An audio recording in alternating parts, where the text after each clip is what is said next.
In this video, we're going to talk about transformations, and more specifically, transformations of linear graphs. So one thing that we can change is the slope. So the larger the absolute value of the slope, the steeper the line. Remember, absolute value is always positive, so ignore the sign when comparing slopes. You may change fractions into decimals to make comparisons if you need to. Sometimes it's a little bit more convenient. When describing slope changes, we use the term steeper or flatter. And don't forget that slope changes can also be referred to as dilations, like you're zooming into the graph a little bit. All right, so determine which slope is steeper, 1/3 or 1/2 or 3. So if I take the absolute value of both of those, absolute value of 1/2 is 1/2. The absolute value of 3 is 3. So then I look at which of those is bigger. This one is bigger, so 3 is the steeper slope. All right, if I look at these next ones, absolute value of 2/3 is 2/3. Absolute value of 3/8 is 3/8.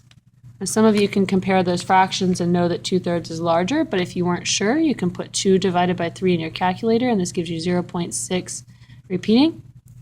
And you can put 3 divided by 8 in your calculator, and you get 0.375. So sometimes it is a little bit helpful to convert to decimals in order to compare.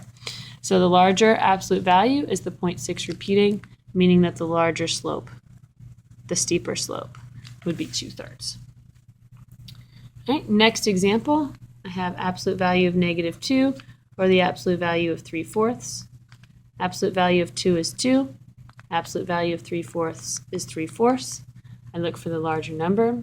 2 is larger than 3/4, so a line with a slope of -2 would be steeper. Last example on this page, I'm going to compare the absolute value of -3/5 and the absolute value of -4/7. So this one would be 3/5, this one would be 4/7. And these are pretty close, so it might help to put these in your calculator. 3/5 is 0.6, and 4/7, I'm not sure that one off the top of my head, so 4 divided by 7 is 0.5714, and then there's some more numbers after that. So the larger of the two would be 3/5, meaning that a slope of -3/5 would be the steeper line. So one thing that we could change is slope. Another thing that we can change to transform the line is the y-intercept. So to remember here, remember that the equation of the line is y equals mx plus b.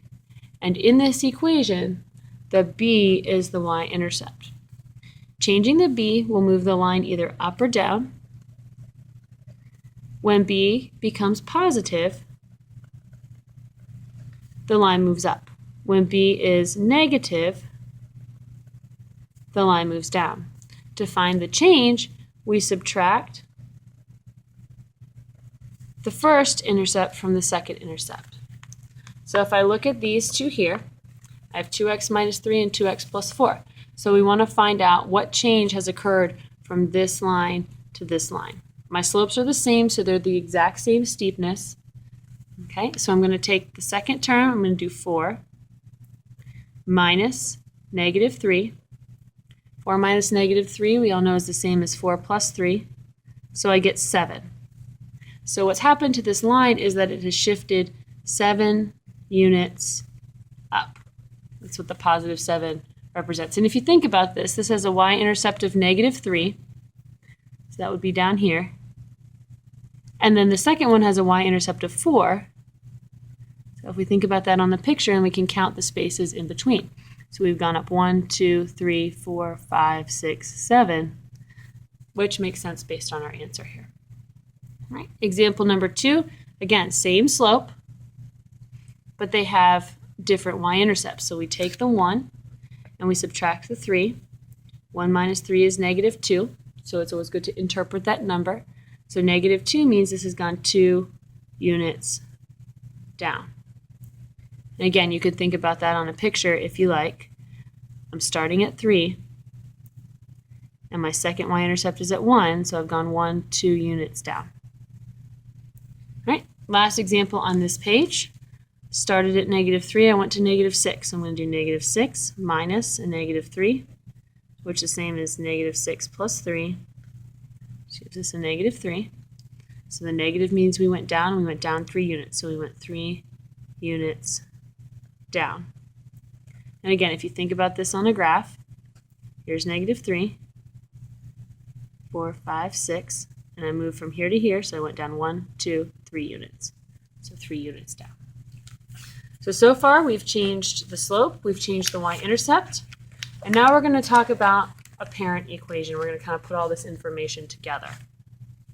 So parent equation for a line is y equals x.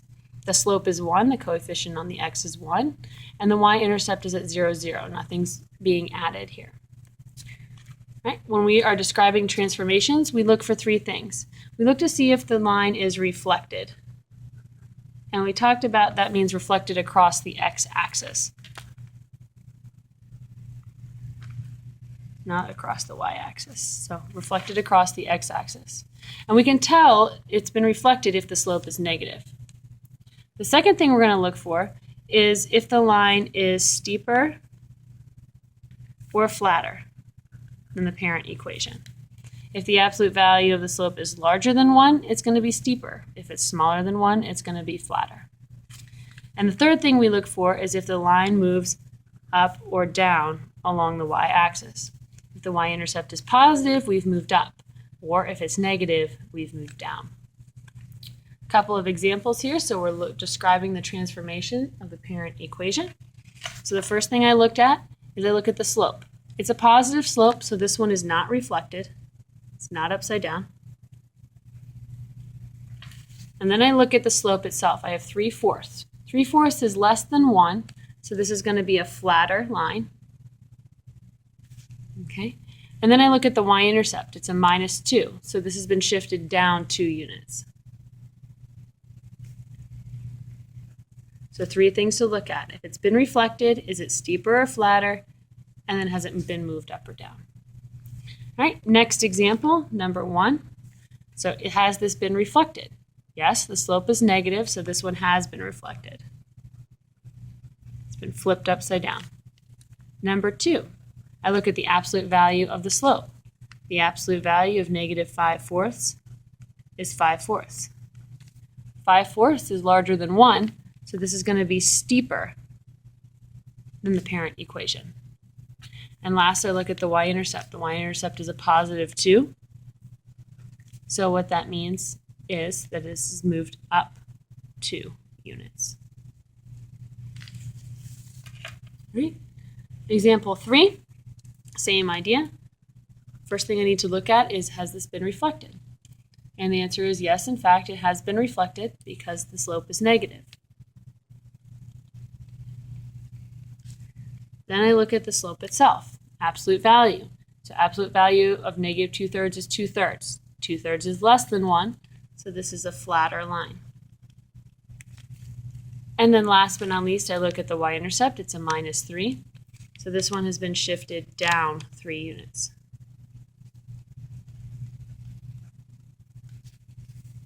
Example 4, last example.